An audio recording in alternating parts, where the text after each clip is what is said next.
Elaborasa karena setiap rasa punya suara. Halo teman-teman, selamat datang di YouTube channel Elaborasa. Video ini berisi diskusi mengenai berbagai hal tentang manusia, kesehatan mental dalam kehidupan kita sehari-hari. Kalian bisa support channel ini dengan follow atau subscribe. Selamat menyaksikan. Gue pernah klien gue nanya, Mas, saya nyari psikolog yang bisa CBT. Oh ya, bisa sih saya. CBT itu kayak Hmm. semua psikolog bisa dah gitu. Nah, cuman yang mau gue bilang sebenarnya gini teman-teman. Apa namanya, teknik kan bejibun banyak banget gitu kan. Nah, teknik yang berbeda ini membuat apa namanya, pertanyaan yang dilemparkan itu berbeda. Satu, yang ditembak, kalau bahasa gue ditembak di apa ya, disasar gitu itu beda. Sederhana deh.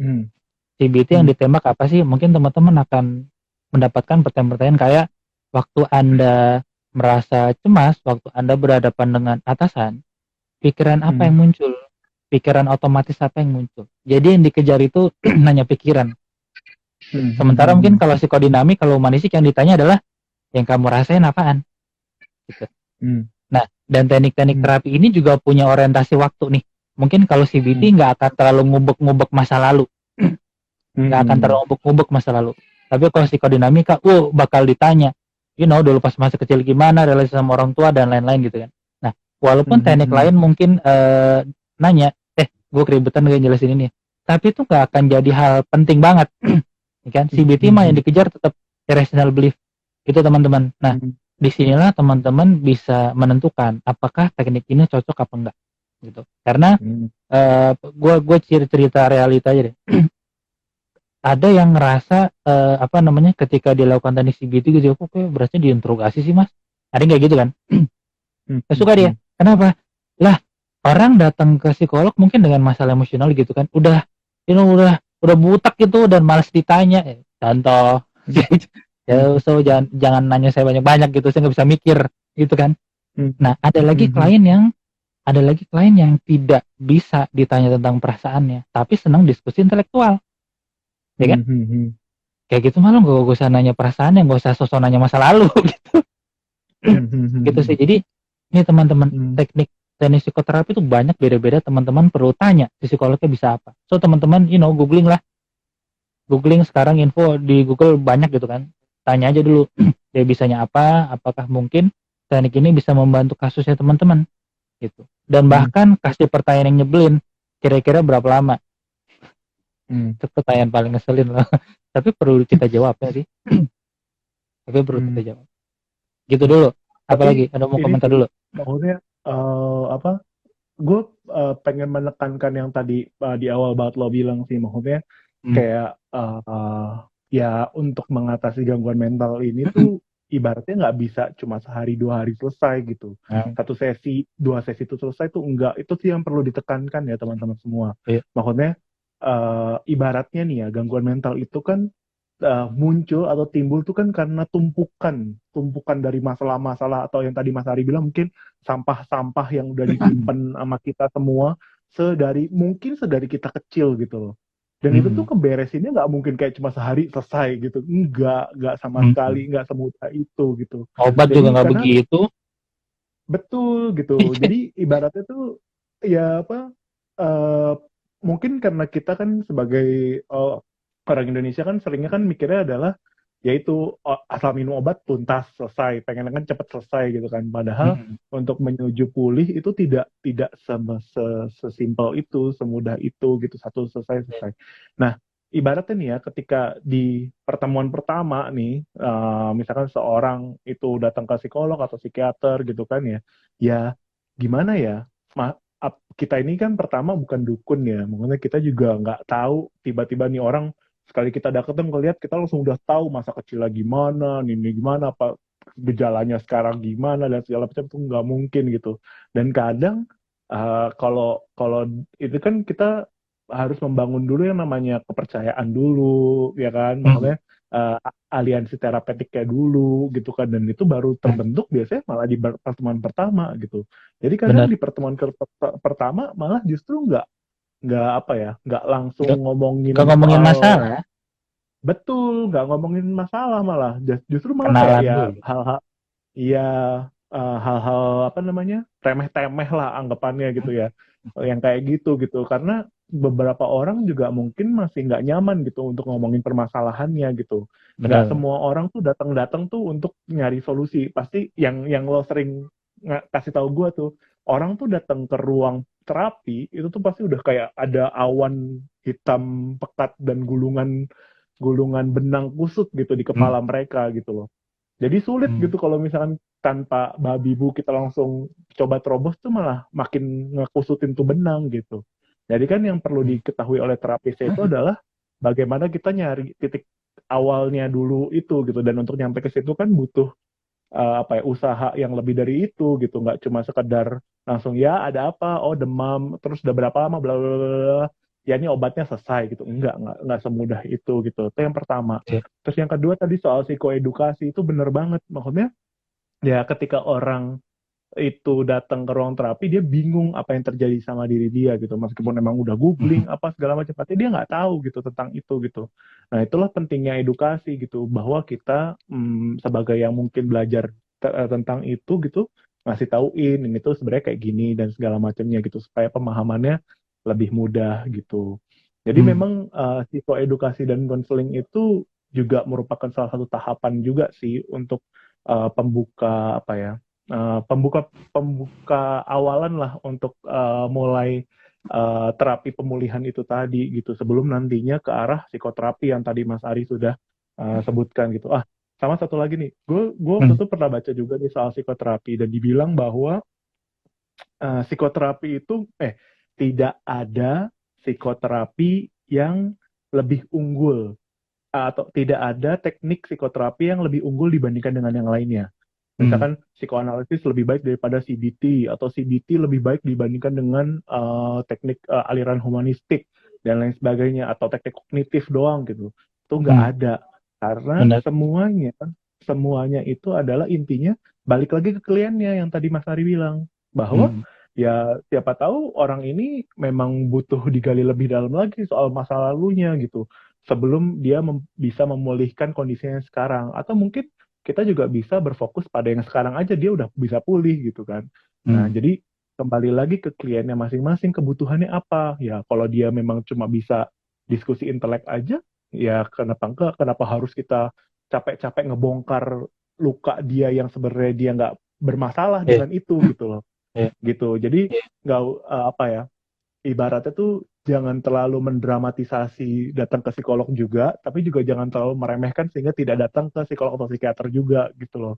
Hmm. Hmm. Jadi karena semuanya tuh harus sesuai sama proporsinya gitu. Iya. Kalau Nih mumpung gimana? lo bilang nih, nyapa dulu, halo teman ruang pulang. Ini mumpung lo bilang ya. Jadi Ah, sebenarnya selain apa tadi konseling psikoterapi, ada satu istilah lagi gitu yang cukup cukup baru nggak ya, tahu dah, tapi sebutannya coaching gitu kan. Ini penting nih, untung lo lupa. Jadi dalam perspektif holistik gitu kan, ini ada di narasi ya, orang kan fokusnya di nyembuhin sakit ya kan, berobat buat nyembuhin sakit, tapi mereka hmm, lupa untuk merawat sehat gitu sih. Makanya gue suka bilang hmm, sama klien gue, kamu gak usah ini deh nyambungin masa lalu dulu gitu, jangan narik mulu dulu ke masa lalu. Kenapa? Itu saja ngebuka kotak Pandora gitu. Makanya gue tuh suka ceramain teman gue yang psikolog, lo tahu nggak sih yang lo lakuin apa, lo tahu nggak sih efek dari pertanyaan lo tuh gimana. Gue tuh suka gitu ya teman gue. Tapi balik dulu, apa namanya, coaching nih. Jadi gue suka bilang sama klien gue, jangan disambungin dulu sama hal-hal masa lalu traumatis. Jangan-jangan kondisi kita sekarang lagi parah, lagi galau gelisah karena kita lalai merawat sehat gitu kan. Maka kalau kita jadi frame waktunya gue kecilin dulu gitu ya, gak gue lebarin. Karena kalau udah gue kadung lebarin, wah mungkin badannya udah memproses dan itu keberatan buat dia gitu ya. Jadi harus strategik nih gitu. Jadi si psikolog tuh diem aja tuh pakai ilmu gitu. Anyhow, gue kecilin dulu frame-nya. Nah, kalau gue kecilin frame-nya dalam apa tuh, dalam kerangka dia lalai merawat sehat, maka jawabannya apa coba? Coping. Iya kan? Copingnya uh, dikencengin dulu gitu. Jadi selama copingnya dikencengin kan stabil nih, beres, cukup. uh, Gue nggak mau bilang sembuh total pulih ya, enggak, tapi cukup. Nah, kalau kurang uh, baru nih tarik sampai belakang. Tapi ini ya teman-teman ya, bahwa psikolog itu kan ketika belajar dia dia belajar banyak teknik. Nah, maka tugas kami adalah nyari teknik yang cocok dengan kondisi. Gitu sih. Jadi ya bener tuh, gak ada kayak satu teknik buat semua. Jadi pertanyaannya nggak tepat, kayak saya mau ini pakai CBT, saya mau ini pakai hipno. Gak gitu, buka diskusi aja dulu gitu kan. Mari gue kasih contoh yang yang lebih konkret deh. Ini klien datang, dia bilang, iya mas, saya punya pikiran yang aneh di kepala saya suka mikir ini, saya suka mikir itu. Tau nggak, dalam setengah jam dia ngomong, dia sama sekali tidak menyebut saya ngerasa gitu.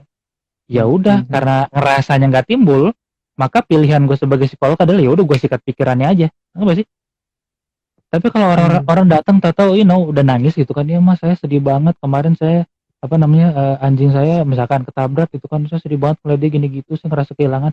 Dia nyebut ngerasa mulu. Bodoh buat gua untuk nanya sama dia apa yang Mbak pikirkan tentang itu. Buat gue itu pertanyaan kagak nyambung dengan konteks kontennya gitu ya, ceritanya. Maka ya udah, gue akan membantu dia untuk biar emosinya lancar keluar, kan gitu. Gitu ya. Jadi gak ada one fits all tuh, gak ada. Jadi apa ya, wah kalau bisa mungkin tiap orang di tailor made gitu. Iya, betul. Ini tadi ada Koyusov ya ini ya. Itu kawan gue dari Malaysia. Halo Koku. Iya, dia bilang thin line, garisnya tipis memang antara konseling sama psikoterapi. Iya benar, karena psikoterapi mostly itu talk terapi. Nah maka, langsung bridging. Maka teman-teman perlu tahu kalau misalkan ya trauma, teknik-teknik penyembuhan trauma itu tekniknya aneh-aneh itu. Inilah yang sekarang akan gue sharing sama teman-teman. Nah, ketika gue menyebutkan teknik-teknik ini ya, ini akan beti-beti juga nih dengan PAK, pengobatan alternatif komplementer, ya kan? Teknik trauma mah aneh, ngomongnya dikit gitu, maka disebutlah teknik non-verbal, bukan teknik verbal, gitu ya. Jadi memprosesnya, bahkan teman-teman memproses emosinya itu nggak dengan ngomong, terus dengan apa? Nah, gue mulai dari mana? Yang gue pelajarin, ada brain spotting, ada apa lagi yang aneh-aneh gue tahu ya. Bikinan gue sendiri, BeMove, apalagi yang aneh ya, EMDR gue nggak belajar itu, tapi EMDR itu aneh juga tuh. Apalagi eye movement desensitization itu ya, reprocessing terus ngeliat gini. Apalagi ya, yang gue tahu ada somatic experiencing, tuh aneh banget tuh, tapi keren banget, parah. Gue pernah lihat demonya orang rebahan nih kan, dia taruhlah tangannya di perut gitu. Nggak, seingat gue nggak ada instruksi apa-apa, tapi tetap dia kayak gitu, langsung ada shaking. Habis itu kayak dia nangis, langsung badannya lega. Lah apaan sih nih? Serius, aneh banget. Wah aneh dah. BeMove gue juga aneh ya. Nah lalu ada part terapi hitungannya ini sih. Dia hitungannya itu nggak ya? Tapi terapi banyak ngomong, ya kan? Oh iya. Jadi orientasinya tuh nggak nembak tubuh gitu teman-teman. Jadi ada teknik terapi yang dia memang nembak, bahasa saya nembak ya, yang dia menyasar pikiran irasional. Ada yang nembak emosi. Nah ada juga yang nembak tubuh. Nah kalau gue pribadi ya lo tau lah, gue paling sering nembak badan, karena itu hal paling konkret dan nyata menurut gue gitu. Nah lalu kalau kita menyentuh PAK, akupuntur gitu kan, craniosacral terapi. Nah gue punya cerita sedikit tentang ini. Dulu gue pernah kerja di klinik holistik, gampangnya gitu ya. Di situ itu ada 4 orang pakai fitobiofisik, cikung gitu kan, terus craniosacral terapi. Nah, gue ketika melihat mereka, terutama yang cikung nih deh, yang sensei cikung sama ini nih, craniosacral terapi, gue tuh kayak cikung apa ya? Cikung Cina tuh, Qigong apa sih? Tai Chi deh, kayak Tai Chi gitu deh. Iya, bela diri bukannya? Sorry gue nggak terlalu tahu, tapi kayak Tai Chi lah, seni bela diri gitu. So ada teknik pernapasannya apa gitu. Nah, gue tuh waktu di situ kan melihat kasus-kasus mereka beres, gue bilang gini, ini lo kayaknya nggak butuh gue deh. Kenapa coba? Karena teknik-teknik mereka bisa buat emosi, buat psikis. Nah, gue ngobrol sama yang craniosacral terapi. Teman-teman, craniosacral terapi CST itu Kalau mau disamain mungkin apa ya, tandemannya ini kali ya, kiropraktik kali ya. Nah, tren sakral itu gue pernah nyobain. Lo tiduran, terus lo diberikan sentuhan 5 gram, megang 5 gram, pala, ya pokoknya bagian-bagian tubuh lah. Jadi dia manipulasi cairan cerebrospinal, lo tau gak sih kayak gitu, fasianya diituin. Nah, ya Allah, cuma dipegang-pegang doang tidur gua des. Dan CST level advance itu ada yang buat emosi gitu teman-teman. Jadi yang mau gue bilang adalah teknik-teknik holistik ini bisa nyasar psikis. EFT gue pernah lihat depan mata gue sendiri. EFT, EFT gitu. EFT apa? Ini emotional freedom technique. Oke. Kan? Gue lihat depan mata kepala gue sendiri. Rokok. Tahu lah lo. Beres 10 menit. Gila, 10 menit beres dikasih rokok kan, asem rokoknya. Wah. Gue jiper. Ya gila. Itu bukannya chef teknik yang kayak di Puskus ya? Iya itu chef. Iya kan? Chef EFT, iya kan? Chef itu bikinannya orang Indonesia.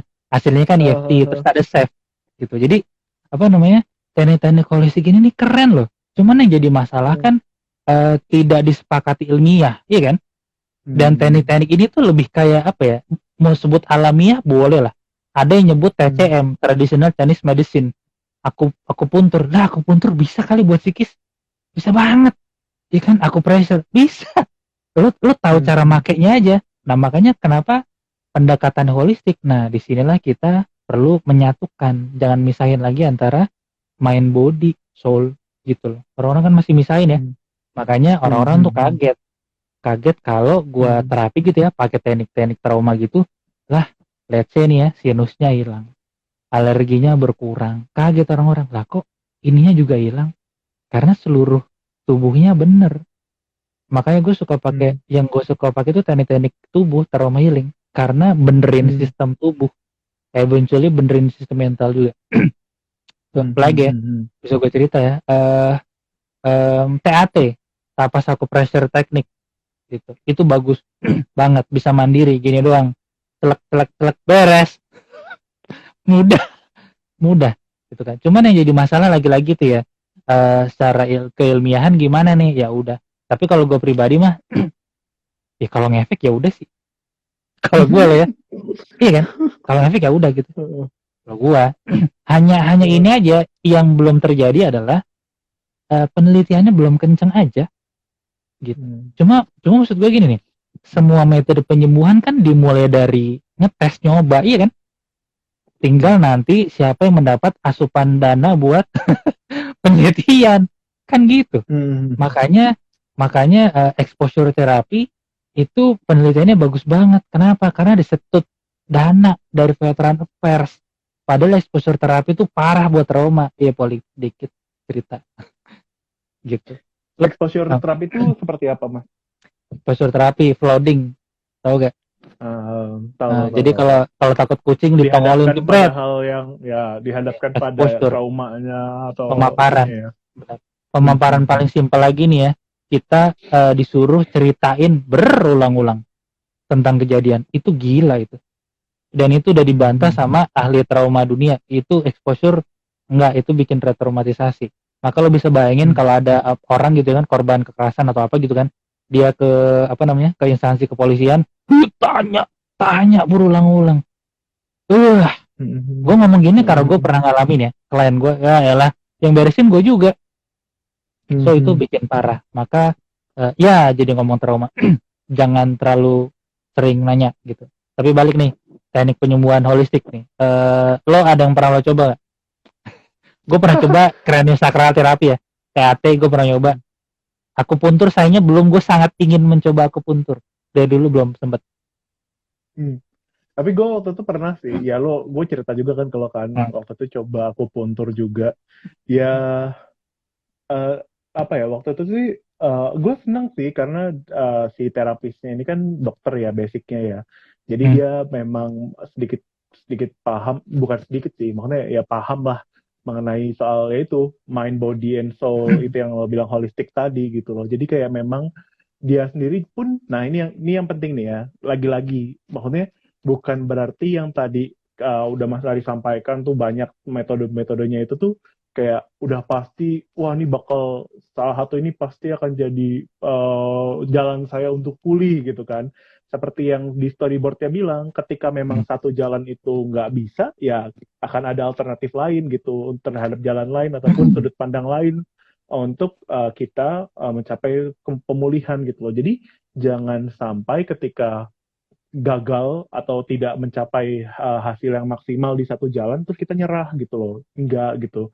Ya karena waktu itu pun juga terapisnya bilang, maksudnya ya kalau misalkan memang dengan akupuntur kayak gini kita memang belum membaik, mungkin permasalahannya nggak cuma sampai tubuh aja gitu, tapi ada di psikisnya juga yang perlu kita bicarakan gitu. Mungkin nanti kita akan coba untuk psikoterapi gitu. Dia bilang kayak gitu gitu. Dan itu menurut gue sih kayak udah suatu hal yang luar biasa gitu, maksudnya ketika Humble banget. betul, dan terapis ini tuh kayak ya holistik gitu loh. Maksudnya nggak melulu dia tuh maksain akupuntur ke gue gitu loh, kayak ya pokoknya gue cuma bisanya akupuntur, lo ntar akupuntur aja 10 sesi gitu kan, gitu sama gue gitu kan, lo harus bayar segini gitu, enggak gitu. Tapi dia paham betul bahwa ya kalau satu mentok ya kita coba yang lain gitu loh. Nah itu juga yang penting ya untuk teman-teman kasih tahu gitu. Makanya kenapa yang namanya sesi sama psikolog atau psikiater tuh nggak cuma sekali doang gitu, karena ya kita harus ngetes gitu ya. Obat pun kan juga sama gitu. Obat A mungkin nggak begitu manjur di kita gitu, tapi di yang lain mungkin sangat efektif gitu. Nah ini sama juga, teknik terapi juga sama seperti itu gitu. Ya teknik terapi A juga mungkin sangat efektif buat saya, tapi tidak begitu efektif buat Mas Ari gitu. Nah begitu pula dengan yang lain. Makanya yaitu maksudnya waktu itu pun juga akhirnya dicoba di akupunktur sih. Terus enak sih, yang paling ini adalah kita langsung dapat efeknya gitu. Jadi waktu itu kan kalau teknik badan tuh gitu tahu, langsung berasa efeknya, ya kan? Kayak lo kan cerita juga soal kayak B-Move lo ataupun apa itu kan juga kayak udah langsung kayak ngurangin gejalanya gitu kan, tanpa obat, tanpa relaksasi, tanpa tarik nafas dalam gitu-gitu kan. Jadi kayak itu juga sama akupuntur. Jadi awalnya kayak ditekan gitu sama dia perutnya, perut gue tuh kan ditekan terus kayak sakit di situ kan. Terus waktu selesai di akupuntur ditekan lagi, gimana, enakan nggak? Masih sakit atau enggak gitu. Dan ternyata memang tidak sesakit yang sebelumnya gitu, karena memang gue kan ada masalah lambung kan, gue punya gastritis mah gitu kan. Jadi ketika abis dia akupuntur tuh bagian kiri gua yang memang itu dia bilang sih itu memang menunjukkan ada masalah di lambung gua kan. Terus ya gue paham dikit-dikit, terus kayak abis dia akupuntur tuh hilang gitu, nggak nyeri lagi gitu. Terus gue oke, gitu. Jadi memang keuntungannya complementary medicine terhadap yang terkait menggunakan dengan tubuh tuh itu sih kayak responnya tuh bisa langsung dirasakan gitu kan ya. Sementara kalau psikoterapi lain yang bukan cuma sih, yang lewat talk terapi gitu-gitu ya mungkin nggak langsung dirasakan oleh pasien atau klien kan gitu. Iya benar. Gue lupa nyebut satu yang bagus juga, aromaterapi. Apa tuh? Gitu. Ya kan, aromaterapi gitu. Tahu gue belum lama denger lah webinar aromaterapi. Oh gitu cara kerjanya. Jadi memang aroma scent itu akan langsung nembus kotak emosi gitu. Cuman memang bahayanya kalau bisa bahaya resiko gitu ya. Ya udah, kita tanpa keinginan udah keluar aja tuh emosi banjir gitu. Tapi anyhow, gue yang menikut akupuntur nih. Nah, di teknik-teknik holistik ya, mungkin yang orang-orang nggak suka kali, nggak nyaman. Tapi gini, di teknik holistik biasanya kita nggak ngedress masalahnya langsung, ya kan? Tapi kita benerin sistem, gitu. Nah, orang-orang kan pengen diadres masalahnya langsung ya. Kayak gue deh, napas aja dulu, kan gitu kan? Napas aja dulu, kalau udah bener baru kita ke situ, gitu. Jadi sama akupuntur kan bukan gue berani taruhan dia nggak nyolok lagi, dia nggak nusuk perut lo. Ada nggak dia tusuk perut lo? Enggak, yang lain. Nah itu tuh benar, artinya dia kan mencari apa sih, blok ya, iya kan? Blok yang ke situ tuh, yang gak lancar ke situ. Jadi bukan perutnya yang sakit yang ditusuk. Perut sakit itu manifestasi dari ada yang gak lancar di tubuh. Gitu sih. Jadi apa namanya? Gitu sih kadang-kadang apa namanya? Teknik holistik tuh aneh-aneh deh. Tapi apa ya? Gue bilang gini karena apa ya? Gue merasakan banyak terbantu di teknik yang aneh-aneh itu. Gak cuma untuk terapi. Back pain gue hilang dengan meditasi. Serius, back pain gue sebulan udah ke fisio, belum beres juga, ikut meditasi sekali, hilang. Dan gue tahu itu back pain gue apa, emosinya dari mana gue tahu. Parah itu pengalaman keren banget itu sih teman-teman. Jadi apa ya, teknik-teknik holistik ini menurut gue pribadi patut dicoba sih. Tentunya teman-teman bisa cari tahu dulu di googling, feel free untuk tanya si terapis gitu kan, apakah tekniknya bisa bantu kondisinya gitu. Jadi gue pribadi sih patut dicoba ya gitu kan. Permasalahannya hanya mungkin penelitian ilmiahnya nggak banyak atau mungkin belum ada, kayak gitu aja sih. Mahal mas juga. Mahal. Iya, bisa mahal ya, kurang ajar ya. Coaching itu gila, tadi gue ngomong coaching belum kelar. Biarin dah. Iya, Emang bisa gimana mahal. apa yang lo belum kelarin tuh coaching itu? Iya, jadi kalau coaching itu kan dia gini, kan beresin masalah-masalah lalu, sebutlah gitu ya, ngomong teori dulu ya. Nah, coaching itu dia nggak fokus ke masalah, tapi gimana ngembangin diri. Jadi orientasinya tuh agak masa sekarang, masa depan. Maka orang kalau di coaching bawaannya seneng. Kenapa? Orang ngomongin yang enak-enak, ngomongin yang fun. Cuman teman gue yang coach, dia tetap bilang gini sih, ya Ri, kalau ngomong coaching mah tetap aja kalau ketemu blok, mental block, ya istilah mereka biasanya mental block gitu ya, tetap aja yang dulu-dulu diberesin juga, sami mawon. Dan gue pernah dapat klien gue, pengen, mas saya pengen besok saya mau seminar, bikin saya perform bagus dong, coaching ya. Jadi coaching itu bicara performa. Terus gue bilang gini, karena dia udah ke gue beberapa kali sebelumnya kan, gue bilang, Pak, ya boleh deh kita kerjain ini Pak, tapi andai kata nanti dalam proses mentok atau ketemu sesuatu tentang masa lalu, kita beresin itu dulu ya Pak.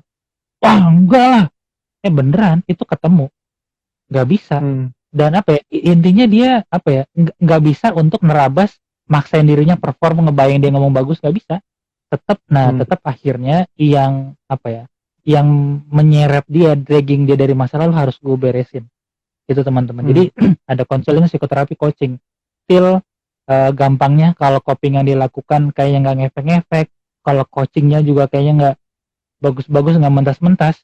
Ya gue pribadi karena gue basicnya trauma, sering ngerjain trauma, mungkin ada hal di masa lalu, fokus kita salah. Mungkin kita perlu menilik masa lalu yang harus kita beresin. Disitulah perlu mindful gitu, mengakui apa yang terjadi, apa yang kita rasakan gitu. Karena ngebuka masa lalu kan berat, malu. Dan benar juga sih mas. Dan kadang tuh penting juga bahwa untuk membuka itu tadi, kan tadi lo bilang juga kayak ngebuka kotak Pandora ya. Kalau gue sih lebih ini adalah kita tuh ibaratnya ngegali luka yang udah kering gitu, terus kita ubek-ubek lagi gitu kan, untuk biar dibersihin lagi gitu kan ya. Nah itu tuh penting supaya kita juga kalau pasien atau klien itu juga diajarkan gitu, diajarkan mengenai teknik-teknik untuk ngatasin si sesi akut ya, tahapan coping. Akutnya itu tadi gitu, copingnya itu ya, baik itu coping, yaitu melatih copingnya itu tadi gitu ya kan. Karena kalau misalkan memang kita biarin aja gitu, kita gali-gali aja terus kan ya mungkin nanti itu ibarat kata kayak luka yang kebuka gitu aja, dan ketika pasien atau klien itu selesai dari ruangan terapi ya dia masih belum stabil gitu, dan itu perlu diiniin dengan coping itu tadi sendiri gitu ya kan mas ya. Betul. Nah, makanya cara coping yang baik itu seperti apa sih mas sebenarnya, yang mungkin memang bisa diajarkan diajarkan ke pasien atau klien biasanya? Kalau tadi kan udah ngomongin psikoterapi tuh, coping-coping yang lainnya tuh apa selain tadi? Mungkin nafas ya, kalau Mas Ari kan bilang tadi nafas, selain itu apa lagi? Ya kalau gue karena basic gue trauma, selalu yang gue tekanin itu paling bagus aktivitas fisik. Makanya gue nyaraninnya nonton konser kan. Kenapa? Pas lo nonton konser, lo bergerak tubuh lo dengan bebas, bahkan lo emosi lo juga keluar, 2 lo dapet tuh, ya sih. Nah jadi aktivitas fisik sih, olahraga atau apa gitu. Cuma bentar kesini dulu. Orang kan nganggap coping itu apa ya, bersih-bersih coping gitu kan, ya sih. Baca nonton coping gitu kan. Cuman sebenarnya ketika gue bilang coping sama klien gue, itu gue menekankan sebenarnya sama apa ya, coping yang sifatnya tuh beneran buat healing gitu, yang terapeutik, unsur terapeutiknya kenceng gitu sih. Jadi apa ya, ya nafas, meditasi, olahraga, apalagi tuh, nulis, apalagi gambar, gitu sih. Dan emang apa ya, ada niat buat healing di situ, bukan kayak lo stabil doang. Nah, gitu. Ketika gue bilang niat buat healing, maka memang ada emosi yang keproses di situ. Jadi kalau gue apa ya, itu napas sih benerin dulu. Sisanya lo kalau suka ini apa, bentar, si itu pakar trauma dunia itu, dia bilang untuk nyembuhin trauma yang bagus copingnya. Nah, gue bisa jawab nih, Qigong, saya nggak lu, dia nyuruh Tai Chi. Oh iya. Yoga. Iya. Meditasi mindfulness juga termasuk. Iya. Meditasi termasuk. Gitu sih. Jadi apa, yoga bagus banget malah. Gitu. Apa namanya? Mindfulness. Itu sih. Jadi apa ya? Teknik-teknik yang menggunakan gerak tubuh itu bagus buat healing menurut gua. Gitu lah. Cuman kalau bicara ini ya, teknik-teknik nonverbal nih, kadang-kadang ini loh, apa namanya? Apa ya? Nggak ngaruh si klien nggak mau. Jadi bisa aja kita sikat sebenarnya. Kayak tadi gue bilang aromaterapi kan, ya kalau salah mereka aromaterapi, ini kata si narasumber ya, hati-hati pakai aromaterapi gitu. Karena kalau ini kita pakai, nah tanpa persiapan, ya udah, tanpa dia pengen, nah tanpa si klien pengen, itu berhamburan. Masa lalunya, pengalaman traumatisnya, emosinya itu berhamburan. Oh ya, justru. Jadi maybe kita perlu nyiapin diri kita juga untuk mengalami terapi yang dalam. Makanya jawabannya adalah coping. Dan ketika gue bilang coping yang rutin. Kalau coping rutin artinya apa coba? Gaya hidup, tetap balik ke situ. Rutinin napas. Gue udah dari S1 napas perut gitu. Sip. Jadi memang itu tadi ya. Sebenarnya ini banyak banget ya. Nanti yang kalau misalkan itu tuh nggak akan ada habisnya ya kalau misalkan mau ngupas semuanya gitu ya. Jadi memang intinya ya ternyata banyak jalan lain gitu untuk mencapai kondisi pulih gitu. Jadi nggak cuma sekedar farmakoterapi aja atau obat-obatan aja gitu, karena obat-obatan kadang dia memang ada yang memang untuk memperbaiki ketidakseimbangan neurotransmitter di dalam otak tuh juga ada, tapi juga kebanyakan tuh lebih ke arah untuk mengatasi gejala-gejala yang muncul gitu kan ya. Nah, oleh karena itu harus diseimbangkan dengan psikoterapi ataupun psikoedukasi, konseling dan lain sebagainya gitu, yang non farmakoterapi gitu. Nah, beberapa yang lainnya pun juga ada kayak family therapy itu juga ada ya kan, terapi keluarga, rehabilitasi sosial gitu, itu juga bisa gitu. Maksudnya mengajarkan agar pasien atau klien itu bisa kembali berfungsi lah ibaratnya gitu. Baik itu fungsi bersosialisasi, terus fungsi merawat diri gitu kan, dan lain sebagainya gitu. Jadi memang banyak lah gitu, dan itu pastinya holistik gitu. Biopsikososial semua disasar gitu lah ibaratnya, supaya kita menuju kepulihan itu sendiri gitu ya Mas ya. Ada tambahan lagi nggak Mas? Ya gue mau nambahin, tapi kan sih itu nggak bisa lama-lama. Nggak apa-apa, tambahin aja. Gue baru cerita dikit loh soal teknik-teknik holistik loh.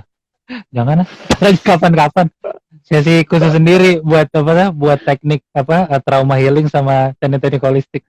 Ya gue serius. Tadi lo nyebutin brain spotting dan segala macam tadi. Iya, tenang aja. Tapi gue itu aja deh. Seorang guru meditasi dia memberikan sudut pandang yang menarik ya. Gini, dia mengartikan konseling itu, nah konseling itu buat dia persiapan untuk diterapi. Gitu. Nah, gue mau bilang bahwa nggak semua harus diterapi kan. Gitu. Maka menurut gue kalau teman-teman nggak siap, mendingan nyari stabil aja. Nyari stabil dengan cara itu sih, konseling sama copingnya dikencengin, sederhana. Nah, gue selalu bilang sama klien gue, psikoterapi itu bisa nyeremin. Ini yang ngerti cuman yang pernah ngalamin sebenarnya kan. Karena psikoterapi itu kalau benar-benar ini ya, beresin masa lalu, trauma gitu-gitu ya, itu kan sama kayak operasi sebenarnya. Operasi lo dibedah gitu kan, ini batin kita dibelah, dan itu reaksinya parah. Makanya gue harus fair gitu. Kalau membandingkan teknik nonverbal gitu ya, yang langsung kayak lo bisa tarik gitu kan memorinya di bawah sadar, maka kenapa konseling bagus? Karena prosesnya itu pelan-pelan gitu. Pelan-pelan artinya apa coba? Bikin badan kita adapt. Badan ya, gue nggak ngomong mental dulu nih. Bikin badan kita, batin kita nomor 2 adapt sama diskusinya, sama omongannya, sama emosi-emosi yang muncul. Lama-lama kita ngomongin hal lebih dalam gitu. Jadi sebenarnya kalau mau cara normal kali ya, emang jalannya konseling sih. Lama-lama lo bisa turun gitu ke isu akar, lo bisa lama-lama. Nah cuman kalau mau cepet pakai psikoterapi, tapi lo harus siap-siap ngerasain gejolak lo gitu lah. Dan memang ada teknik-teknik harus pakai teknik-teknik tertentu gitu baru bisa nembus bawah gitu sih. Jadi konseling itu sebenarnya pelan-pelan gitu, ringan lo ke bawah. Kalau enggak mendingan ya udah cari-cari stabil aja lah gitu. Dan lagi-lagi gue mau bilang, gue nggak mau promo, tapi teknik-teknik holistik menurut gue worth to try gitu sih. Gitu. Nggak semua, tapi ngomong nggak semua psikolog bisa teknik-teknik holistik loh ya gitu. Makanya perlu tanya gitu kan, iya, dan teknik-teknik praktisi holistik nggak semuanya psikolog, bener kan? Bahkan mungkin backgroundnya kagak casement pisan gitu. Tapi itu tidak membuat mereka nggak skill atau nggak mumpuni membantu kita, enggak, bukan soal itu. Makanya cari tahu juga training teknik ini bagus apa enggak. Terlalu ribet gak sih cari trainingnya kayak gimana? Tapi penting kan. Ya googling aja buat nambah informasi gitu. Tapi ya itu tadi pesan terakhir Mas Ari tuh emang bener sih. Maksudnya kita harus mempersiapkan diri sih, soalnya capek banget asli. Kayak ketika digali itu semua tuh capek banget. Gue mau ngomong satu nih sama lo nih, tapi lo jangan tersinggung ya. Apa tuh? Gue baru ngomongin sama klien gue. Jadi gue tuh kadang mikir ya, kalau klien gue atau cerita orang dia habis ke psikiater gitu kan. Gue nyebut psikiater bodoh. Terus dibilang, sesinya gimana? Iya, bilangnya terapi gitu kan. Tapi kadang-kadang gue tuh ini dibilangnya terapi ke psikiater, tapi gue asumsi gue konseling kali, bukan terapi gitu. Iya kan? Kenapa gue mikir gini? Waktu, ya kan, sederhana waktu. Dan kalau bilang terapi, gue rasa sebentar-bentarnya sih BP dah. Iya kan? Maksud gue sebagai praktisi juga mikir gitu, gue ngebuka waktunya cukup apa enggak, iya kan? Sementara utamanya gue ngasih obat gitu. Ya gue mikir gitu sih, kadang-kadang kayak orang bilangnya terapi tapi konseling kali, gue mikir gitu. Kenapa? Gak tahu ya, gue mikir tuh kalau lo nyebut terapi, wah, it's on another whole level buat gue. Konseling tuh kayak elah, Anda belum mencicipi penyembuhan sesungguhnya kalau belum merasakan terapi. Asik. Ya, gue bukan membela nggak apa-apa, bela aja yang lain ya. Nggak, cuma maksudnya ya ya kan itu mungkin oknum ya gitu. Cuma ya kita pun juga paham kok, maksudnya kalau misalkan memang yang terapi itu nggak sesimpel itu gitu. Mungkin betul. Itu cuma satu dari sekian yang lainnya aja.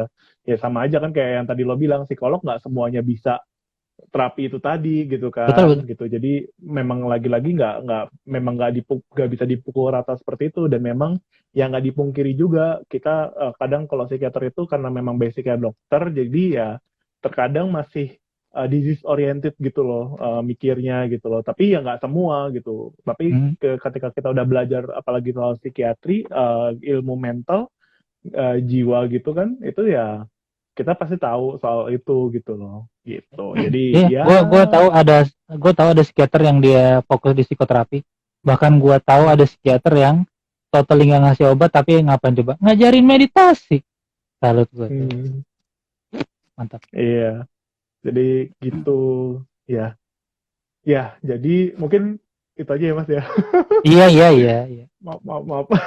Nggak apa-apa. Gue dari tadi mau gue kelarin, tapi kita lo ngomong. Tapi ini menyenangkan, serius. Thank you, thank you. Tapi sebenarnya ini memang ya apa ya, bakal banyak banget sih yang memang bisa didiskusikan gitu soal yang kayak yang soal jalan menuju pulih gitu kan, namanya aja banyak jalan menuju Roma gitu kan. Jadi ya pasti akan ada banyak gitu yang akan dibahas. Cuma ya karena keterbatasan waktu, jadi mungkin nanti bisa langsung chat aja tuh DM Mas Ari terbuka lebar Arlon Arlon Arlong. Itu Arlong. Tapi kan nggak bisa ya kan, gue gantiin 6. tapi kan tulisannya Arlon 6 Ayo, gitu. ayo. Itu. Nah, DM Mas Ari terbuka lebar, jadi nanti bisa tanya-tanya ke Mas Ari ya. Boleh. Kalau misalkan memang menyadari dirinya ada yang salah dan mencoba untuk mau mencoba untuk terapi, itu udah bagus banget, bisa banget. Nanti mulai aja terlebih dahulu, yang penting kan menyadari itu terlebih dahulu gitu ya kan. Jadi mungkin untuk closing statementnya nih Mas, mungkin yang bisa dirangkum apa tuh Mas dari Mas Ari? Apa ya? Gue mau pakai narasi aja deh. Ya udah, banyak jalan menuju Roma.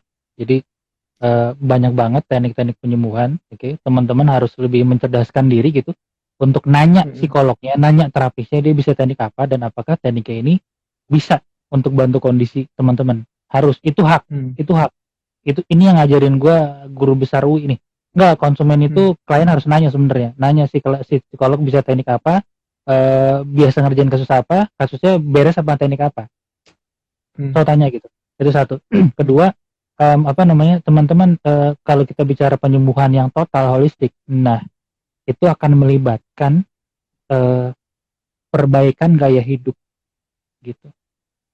Makanan, apa namanya, cara istirahat, cara kita berelasi sama teman sama pasangan, yang paling simpel napas gitu kan, yang paling esensial napas gitu. Ada rutinitas sehari-hari yang sehat, itu semuanya harus dibenerin untuk totally sehat.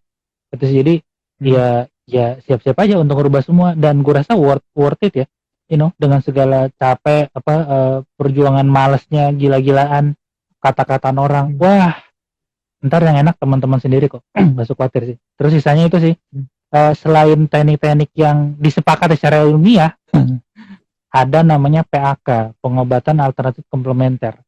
Menurut gue patut dicoba, karena gue sendiri ngerasain meditasi, kraniosakral, Dimas ngerasain akupuntur, teman-teman bisa patut coba itu. Bahkan teknik-teknik yang kayaknya buat masalah fisik, ada yang bisa buat psikis juga. Nah, so pilihannya jadinya sangat terbuka lebar gitu ya. Gitu. Betul. Ya, terus sama tadi sih soal yang nanyain itu juga kalau bisa modelnya sih apa ya? Ya sekarang pun juga kita udah modelnya tuh patient center ya, bukan dokter center lagi. Jadi lebih ke arah diskusikan gitu, apa yang terbaik untuk klien atau untuk pasien gitu. Jadi nggak yang dokter atau psikolognya sok tahu gitu kan, ini harus pakai ini gitu kan. Karena kan yang memang paling tahu soal apa yang dibutuhkan kan memang pasien atau kliennya itu. Jadi memang jangan lupa untuk diskusikan itu terlebih dahulu. Dan yang kedua adalah sabar. Ya kan? Karena ini semua nggak bisa instan, nggak bisa sehari 2 hari sembuh atau pulih, kayak minum obat panas langsung selesai, tapi memang butuh proses yang agak lama. Dan mungkin yang tadi Mas Ari bilang diiringi juga dengan perubahan gaya hidup. Ya meskipun susah, saya pun juga mengakui saya sendiri pun susah banget untuk melakukan itu, tapi at least kita mencoba untuk jadi lebih baik gitu. Oke? Gue sangat berharap apa namanya nomor 1 itu menjadi kenyataan. Gue lihat pada para dokter dan perawat dan psikiater. Ini teman-teman, bulan depan kita mencoba bertema. Nah, temanya relasi, nantikan ya. Thank you, Dimas. Ya, sama-sama. Jadi ntar bulan depan 3 sesi ya. Bulan depan itu kita akan ngebahas soal relasi, tema besarnya ya. Tema Nah, nanti besarnya di setiap sesi elaborasanya nanti akan ada topik-topik khusus yang ngebahas soal relasi. Nah, topik-topik apa aja itu? Nah, jangan lupa untuk saksikan terus elaborasa di setiap Jumat jam 8:30 malam ya, tentunya dengan narasumber yang berbeda-beda ya, narasumber yang berbeda-beda sehingga kita bisa mendapatkan banyak sudut pandang, banyak sharing-sharing ilmu dari narasumber-narasumber tersebut. Yang pastinya narasumbernya TOPBGT. Apaan sih? bulan cinta coy, bulan depan. Iya, makanya temanya relasi. Kita Oh ngomongin iya. gender dong. Kita ngomongin gender dong.